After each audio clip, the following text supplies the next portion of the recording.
Matt is keeping himself busy with that strange game. He seems to be okay again, but I think he'd be running around all over the place if he'd really come to terms with what happened on the train. Hello there, partner.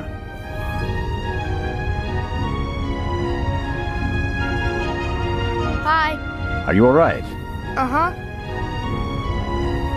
Have you recovered from our adventure? Mm-hmm.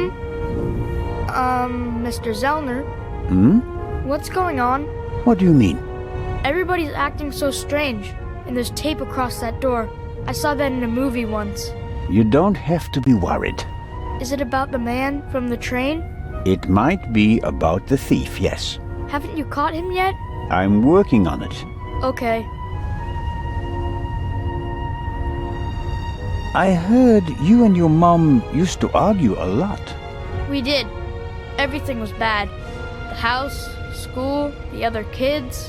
We didn't have much money, and I was always alone. You do know that your mother would love to have been with you, don't you? She had to go out to work to earn money. She wouldn't have had to, if Dad were still around.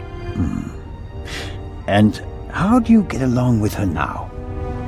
I'm always happy when we do something together on vacation.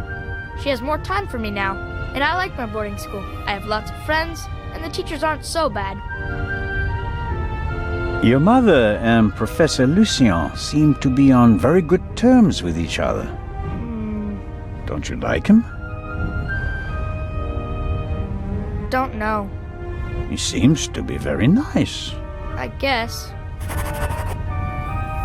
Lady Westmacott is all by herself in the saloon. Maybe you'd like to visit her later. Sure.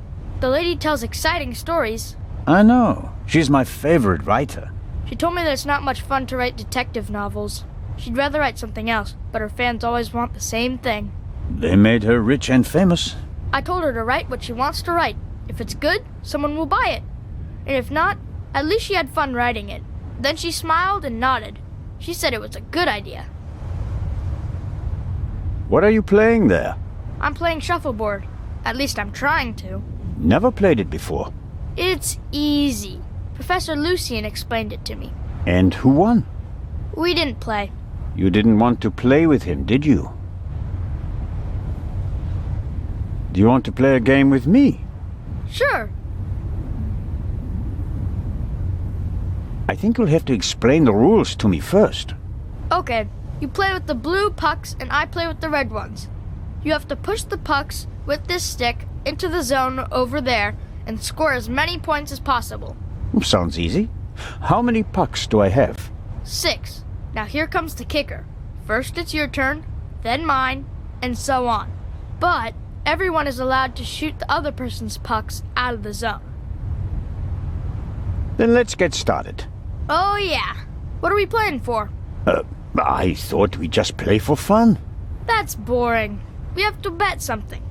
Otherwise it isn't fun. You English people. So I'll bet my brand new slingshot. And you? I don't want to gamble. How about ice cream in Cairo? Okay. If I win, I get the slingshot. If I lose, I get an ice cream in Cairo. Hey! Never try to cheat Matt Miller. So, what do you say? Ice cream versus slingshot? All right. Let the games begin.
That's it. Oh, man. The athlete wins the day. One more time. No, that's enough for me. All right. Here. Are you sure? Gambling debts are debts of honor. I'll give it back to you when I don't need it anymore, okay? Okay, but make sure my mom doesn't catch you with it. She thinks it's dangerous. A good slingshot, drawing on the expert knowledge of generations of boarding school students. And combined with the stones, there are countless opportunities for making mischief. The little stones make perfect ammunition for the slingshot. Now I just need a suitable target. I'll let him play for now.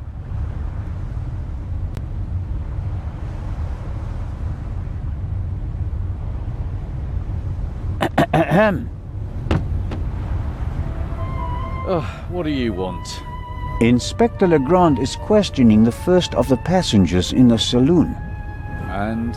It will be hours before he gets to the stowaway. And? We'll save time if I question him. We'd also save time if you stopped asking me the same things over and over again. I will not let you in. What time is it, by the way? Got an appointment? No, but I'm hungry. Go and get yourself something. I'll mind the door in the meantime. Aha. You could bring me something, though. So, what do you want to eat? Oh, anything. An apple or something like that. Leave it with me. Yeah, thanks.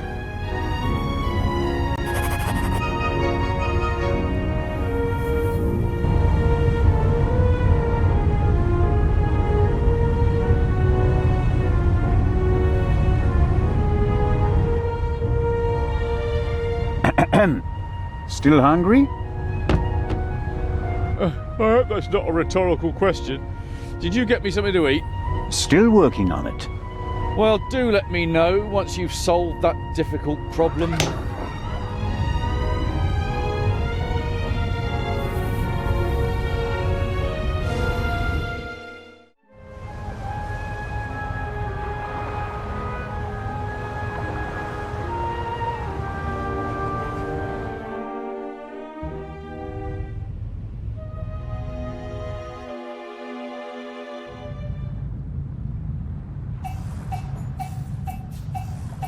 Mr. Kreitzer, come on, you have to give me a bit more. You're the only one who was on the train and who has no alibi for last night. As I said, I was in my cabin. Are you sure that it was your cabin and not the Baroness's? Legrand will question the guests, one after another. But if he doesn't get the answers that he wants to hear, it could become unpleasant for them. Legrand is absorbed in the interrogation. He still seems pretty annoyed.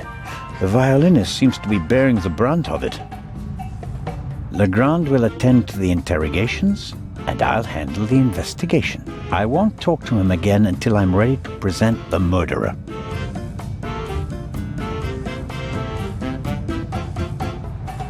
Lady Westmacott, may I bother you for a moment? By all means, Mr. Zellner. Did Miss Miller cope with all the excitement? I think so.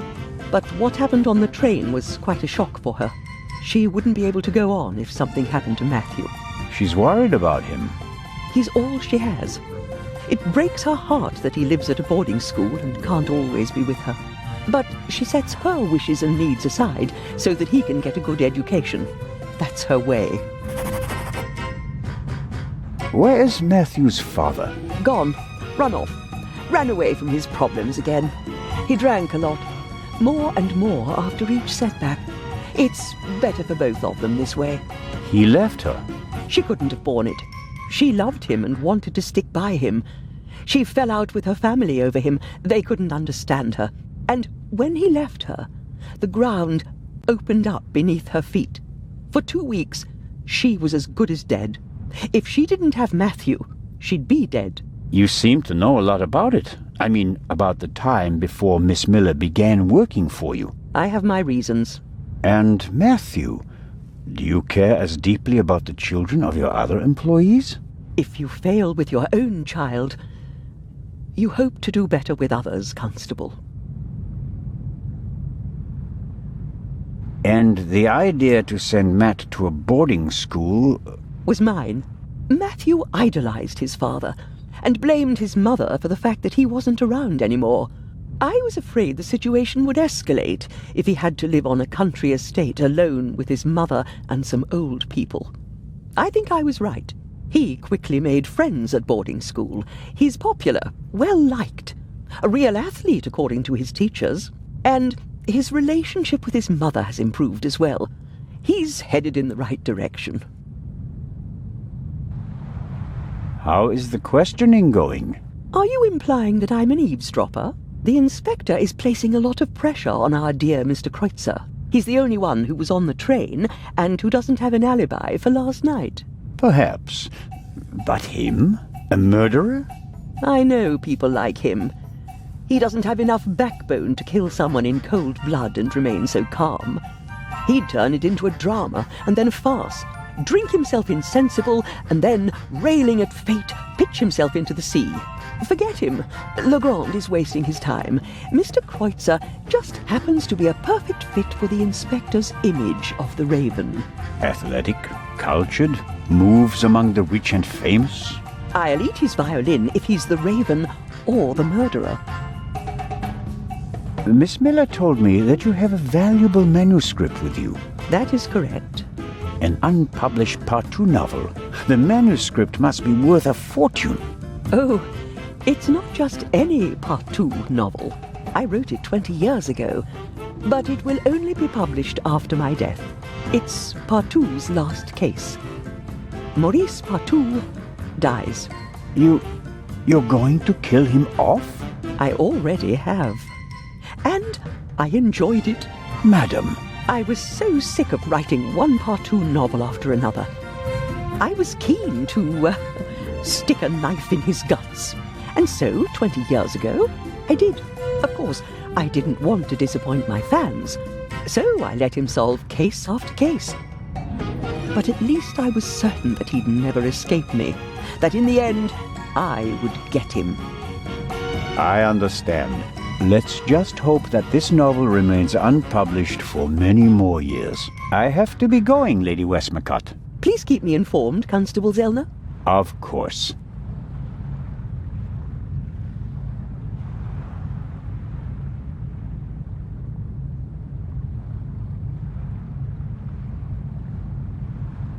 Whatever Constable Oliver wants, he's getting ham and eggs.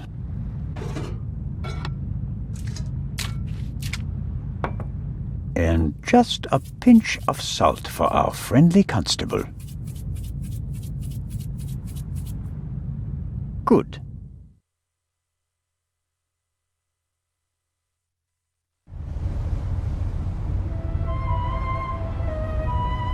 Constable Oliver. Huh? Ham and eggs, piping hot. Oh, I shouldn't really. I don't see anyone here who'd rebuke you. It was a hard night. Yeah, true. Oh, delicious. Just enough salt.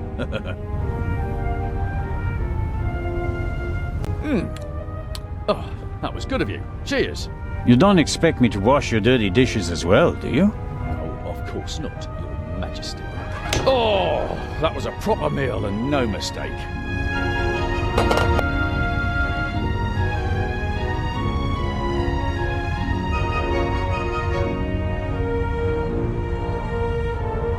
The constable is quenching his thirst with a bottle of water.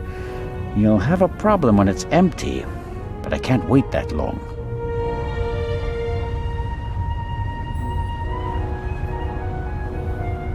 He could be more cooperative, but in the end, he's just doing his job. No reason to shoot a stone at his head.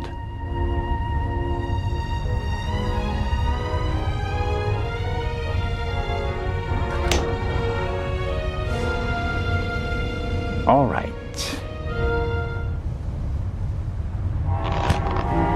Ow! Ow! Ow! Ow! Ah! Hey, Zellner, what in blazes was that? What? Something hit me! You mean someone shot at you? Yes, well, no, I don't know. Didn't you notice anything? I was riveted by the fantastic view. We Swiss aren't used to seeing the horizon like this. And my bottle's broken too! Oh, I don't believe this. Could you bring me something to drink? Those ham and eggs were pretty salty. I'm sorry. I have to proceed with my investigations. Goodbye. Let's see how long he can resist his thirst.